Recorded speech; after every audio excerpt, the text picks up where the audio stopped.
Okay, so now we're recording. Okay. So this is Lori and Emily, and we are going to do a practice run of what we might envision the expert tour of their specific diagnostic question might be. So we're going to start with this lymph node and just have a discussion about it. So I'm going to start with how I would be looking at this lymph node at low power, looking at the normal architectural features to see if they are intact. And then I might ask Emily, sitting across from me, if she thinks that there's normal nodal architecture remaining in this lymph node. So, yeah, over here we see some, it looks like primary and secondary follicles with residual germinal centers. At least in this area around the cortical region, that looks somewhat preserved. Yeah. And we have a capsule that looks intact. And then the subcapsular sinus looks open in most places. Over here, looks like it's maybe getting more attenuated. And these. Yeah, go ahead. Yeah, in these areas, we see some residual germinal centers. But then around the,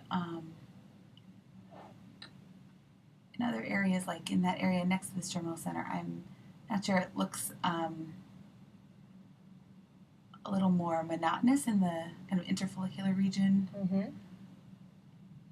Yeah, I agree. And this is interesting in that it was sent over to us from surgical pathology because they thought that this lymph node looked funny and that it looked atypical. And as Emily is pointing out, these interfollicular regions, we have these more monotonous small lymphoid cells. And let's see, just I think that's pretty good on the computer screen. More monotonous small mature lymphoid cells with clumped chromatin. And then in other areas, if we were to go to lower power, we can appreciate much more the pale staining nature of these areas, and the computer has to catch up here with the change. But I think that still looks pretty good as far as the quality on the screen. And we can go down to higher power and see that there are some larger cells scattered within these areas that are notably paler staining at lower power. And then this is, well, actually, I wonder, I'm curious, I haven't tried the arrow to see how the arrow works on this and see. I've just been using the mouse arrow, so I don't know, and now my arrow's not going to come out. Oh, and it shakes the... Oh, it does. Yeah, good point. Thank you. So I think if we wanted to point to things, we would want to just point with the mouse on the screen. Okay. And so we can also, we'll go to another area.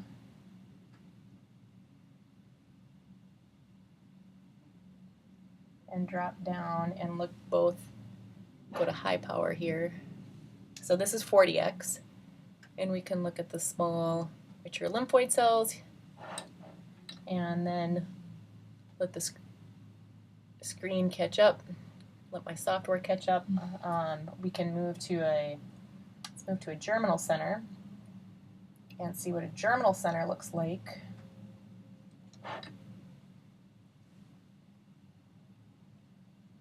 Oops, at 40x. Oh, isn't that cute? Oh, that's why they did the kappa lambda. See those Dutcher bodies there? Oh, yeah. Yeah, that's cute. Okay, so just using my mouse to point out what looks like Dutcher bodies. And so that looks pretty nice. I mean, that looks good quality from our vantage point at this time. And then we can look at some of these paler regions. Like some of them have a few more transformed cells more notable than others. And when you say transformed, like what are you looking at? So looking at, features? yeah, good question. So and I'm going to see if one of them, so a larger cell with more open chromatin and a nucleolus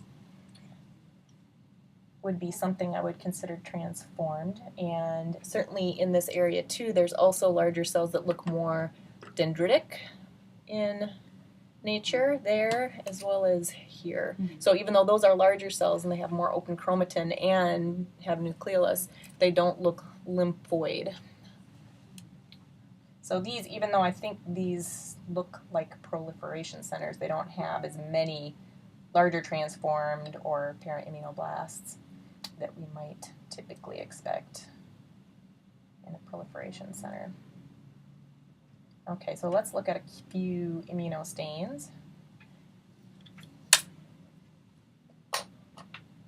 And let's look at the CD20. So I guess this is the spot where editing could potentially be used to decrease the size of the video so that there wasn't a delay in between the 20 or showing the immunostains. So that's our control. And then here, going to our lymph node, that's actually quite pretty. Yeah. Let's see if it doesn't look, I guess that's the best I can get it for focus. And let's go to a higher power view as well. The screen is taking a moment to catch up here. But really nicely being able to see the brighter staining normal germinal center cells and then the interfollicular B cells, which are staining more weakly for CD20.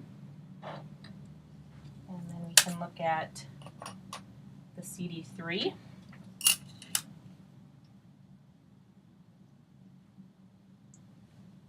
And this, getting this back into focus. And I guess that's for the earlier parts of the case. I was looking more through the microscope as opposed to looking at the live feed to make sure that it was catching up as much. So we'll just scoot around here with the CD3. And I think people can appreciate there's a moderate number of CD3 positive interfollicular T cells,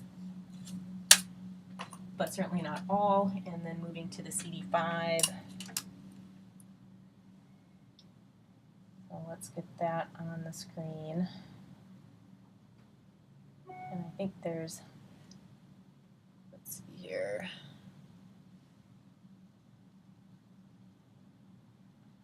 There's the other piece.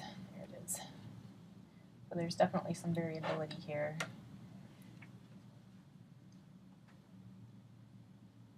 In the quality of the staining, and I'm going to need to adjust things a little bit on the screen. And we can go to a higher power, and that's going to give us our best picture, I think, and adjust that again. So what do you think about the CD5? So definitely like a two-tone staining quality.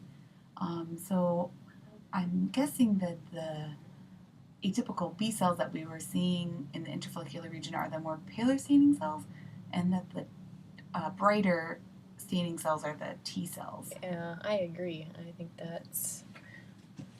that's right.